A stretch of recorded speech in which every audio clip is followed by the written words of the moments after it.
এর বক্তব্যের মাধ্যমে আমরা আমাদের আজকের বক্তব্য সমাপ্ত ঘোষণা করব। এরপর যে বক্তব্য রাখবেন জননেতা মাওলানা আলী আকবর। আসসালামু আলাইকুম ওয়া রাহমাতুল্লাহি ওয়া বারাকাতুহু।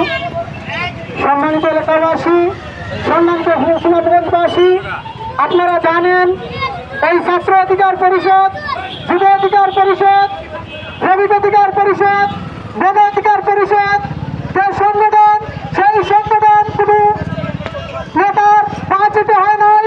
সেই সংগঠনটি তৃণমূল থেকে ছাত্র আন্দোলন করে সেই সংগঠনটি হয়েছে।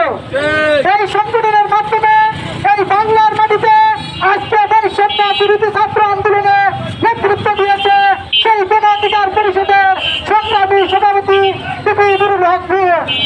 তার নেতৃত্বে এই সোনার বাংলা আজ আমরা শেখ হাসিনাকে প্রতিহত করতে পেরেছি। আজ আমার বাড়ি ছেলে কিছুক্ষণের মধ্যেই 10-15 মিনিটের মধ্যেই আমার বাড়ির থেকে বাহির হয়ে আসবে। আমরা সেই বাহিরকে আমরা অবশ্যই মুক্ত করেছি। তার পাশাপাশি যারা রাজমন্ত্রী আছেন, আমরা আজকে রাত এবং আজকে দিনের ভিতরে সবাই মুক্ত পাবে ইনশাআল্লাহ। আমরা এই সোনার বাংলা বলতে আমরা কোনো সরকারের নেতা আমরা হব না। আমরা মানুষের জানমাল এবং নিরাপদ দিব এবং আমরা এই সোনার বাংলাদেশকে সুন্দর করে একটি বাংলাদেশ গড়ার পরিবারে আমরা সবসময় উদ্যত আহ্বান সবাইকে জানাবো সহযোগিতা করার জন্য। ধন্যবাদ সবাইকে।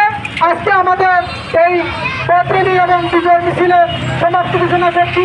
এর মধ্যে আমাদের এইখানেই সমাপ্ত হলো। ধন্যবাদ সবাইকে। আসসালামু আলাইকুম।